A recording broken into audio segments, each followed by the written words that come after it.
रुक्मणी जी के समक्ष जो हैं भगवान कृष्ण बार बार श्रीमती राधा रानी का नाम लेते हैं, गोपियों का नाम लेते हैं, ब्रजवासियों का नाम लेते हैं।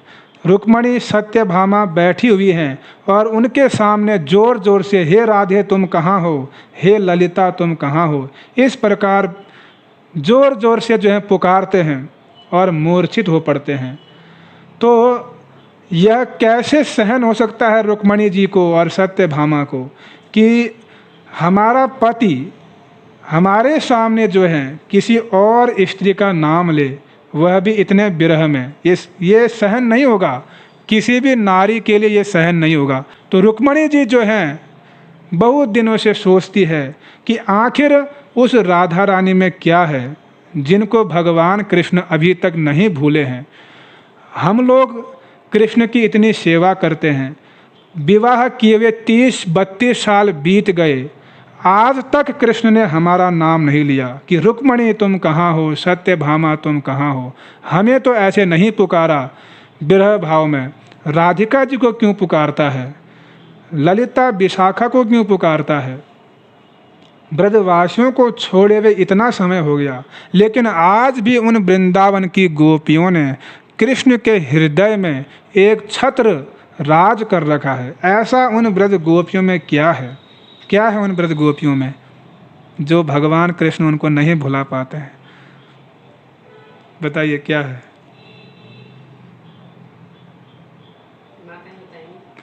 बताइए क्या है उन ब्रज गोपियों में जिनको भगवान कृष्ण नहीं भूलते हैं।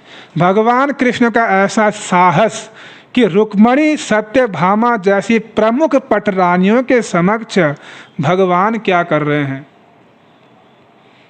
राधिका जी का नाम ले रहे हैं। ऐसा क्या है राधिका जी में, ऐसा क्या है उन ब्रज गोपियों में। गोपियों का निस्वार्थ प्रेम प्रभु जी, उनका पूरा आत्मसमर्पण, पूर्ण आत्मसमर्पण और बिल्कुल निश्चल निस्वार्थ प्रेम। आ रहा है समझ में आप लोगों को?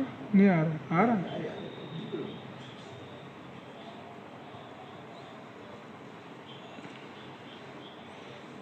क्या द्वारिका वासियों का निस्वार्थ नहीं है प्रेम?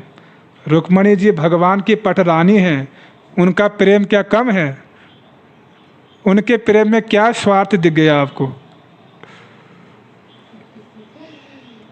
वो भी तो भगवान की पटरानी है, उनके प्रेम में कैसे स्वार्थ हो सकता है?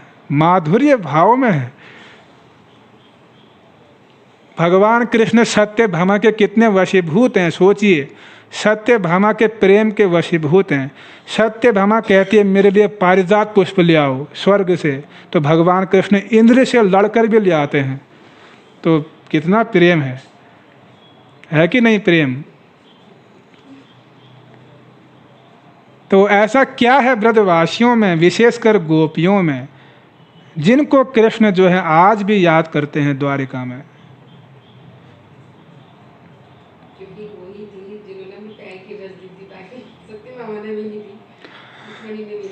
रुक्मणी जी के मन में ये प्रश्न उठ रहा था बार बार कि उन ब्रज गोपियों में ऐसा है क्या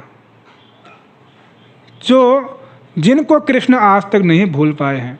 तब नारद जी जो हैं अचानक वहाँ पर प्रवेश करते हैं और नारद जी से जो है रुक्मणी जी बड़े विनम्र भाव से प्रश्न करती है कि हे नारद जी, आप तो भगवान कृष्ण की वृंदावन की लीलाओं को भी देखे हो, क्योंकि जहाँ जहाँ भगवान की लीलाएं होती हैं आप वहाँ पर विराजमान रहते हो।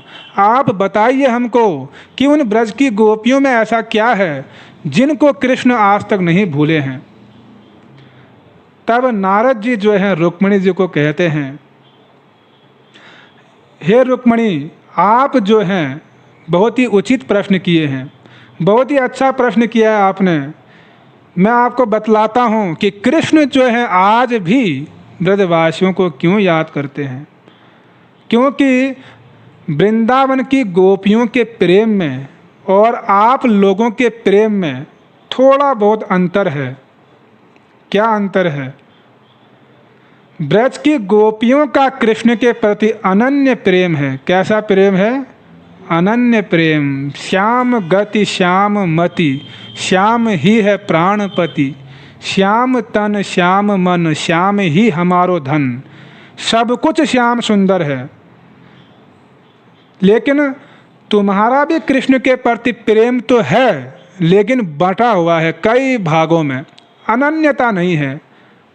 तुम अपने गहनों से प्रेम करती हो, अपने वस्त्रों से प्रेम करती हो, कभी कृष्ण को कहती हो पारिजात पुष्प लाओ, तो पारिजात पुष्प से भी प्रेम करती हो। तुम्हारे 10-10 पुत्र, एक एक पुत्री भी है, तुम उनसे भी प्रेम करती हो। सास ससुर से प्रेम करती हो, अपने संबंधियों से प्रेम करती हो, और साथ में कृष्ण से भी प्रेम करती हो। यानी तुम्हारा प्रेम कई भागों में बटा हुआ है।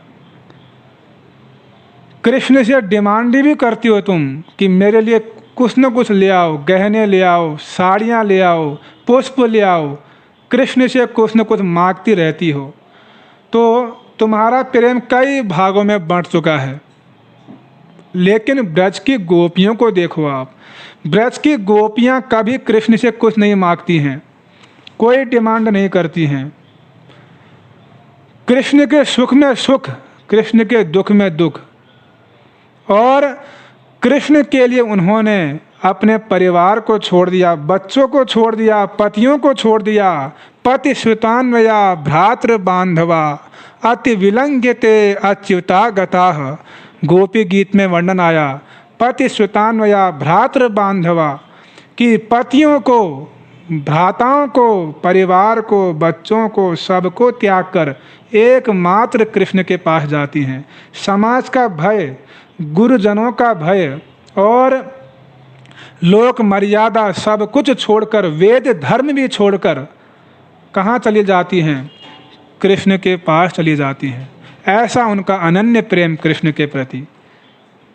उनको गहने नहीं चाहिए, उनको श्रृंगार भी नहीं चाहिए, कुछ तो आधा ही श्रृंगार करके निकल पड़ती हैं कृष्ण के पास। श्रृंगार से उतना लगाव नहीं, बच्चों से लगाव नहीं, परिवार से लगाव नहीं, केवल कृष्ण से उनको क्या है?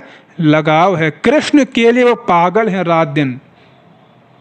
तो ऐसा उनका कृष्ण के प्रति अनन्य प्रेम, और इसी प्रेम के कारण जो है भगवान कृष्ण गोपियों के अधीन हो जाते हैं। ना पारे हम निर्वद्य संयुजम। भगवान कृष्ण स्वयं कहते हैं कि हे गोपियों, मैं तुम्हारा ऋणी हूँ। भगवान श्री कृष्ण ने इतिहास में किसी भी अन्य भक्त को ऐसा नहीं कहा कि मैं आपका ऋणी हूँ, मैं आपका ऋण नहीं चुका सकता हूँ, कभी नहीं कहा। केवल गोपियों के समक्ष भगवान ने ऐसे वचन बोले कि हे गोपियों, तुमने जो है मेरे लिए अपने परिवार को छोड़ दिया, बच्चों को छोड़ दिया, पतियों को छोड़ दिया, समाज को छोड़ दिया, गुरुजनों के भय को त्याग दिया, लोक मर्यादा को त्याग दिया, सास ससुर के भय को त्याग दिया, अरे वेद धर्म का त्याग कर दिया। जिन वेदों ने बड़े ऊंचे स्वर से पतिव्रता धर्म की महिमा गाई, वर्णाश्रम धर्म की महिमा गाई, बड़े नियम बताए, तुमने उनको भी त्याग दिया मेरे लिए, और निसंकोच होकर रात्रि में मेरे समक्ष आई। तो ऐसा उनका कृष्ण के प्रति निर्मल और विशुद्ध प्रेम भगवान कृष्ण के प्रति गोपियों का। लेकिन द्वारिका में महिषियाँ यानी रुक्मणी जी ने कभी त्याग नहीं किया कृष्ण के लिए। सत्यभामा ने पारिजात पुष्प का कभी त्याग नहीं किया कृष्ण के लिए। अपने बच्चों को, परिवार को, किसी का त्याग नहीं किया। वो सबसे प्रेम करती हैं, उनका सबके प्रति कुछ न कुछ लगाव है, कई भागों में प्रेम बढ़ गया है। इसीलिए भगवान कृष्ण उनके पूरी तरह अधीन नहीं है। इसीलिए द्वारिका की महिषियों में सम जसा रति पाई जाती है, और ब्रज की गोपियों में समर्था रति पाई जाती है। समर्था रति यानी समर्था रति का अर्थ होता है जो कृष्ण को वशीभूत करने में समर्थ है अपने प्रेम से। तो राधिका जी ने कृष्ण को वशीभूत कर दिया है वृंदावन में कृष्ण को। तो इसीलिए भगवान कृष्ण ब्रजवासियों के अधीन है। तो नारद जी के मुख से ये वचन सुनकर रुक्मणी जी जो है संतुष्ट हो गई, और यह स्वीकार किया कि वास्तव में ब्रजवासियों में बहुत ऊंचा प्रेम है।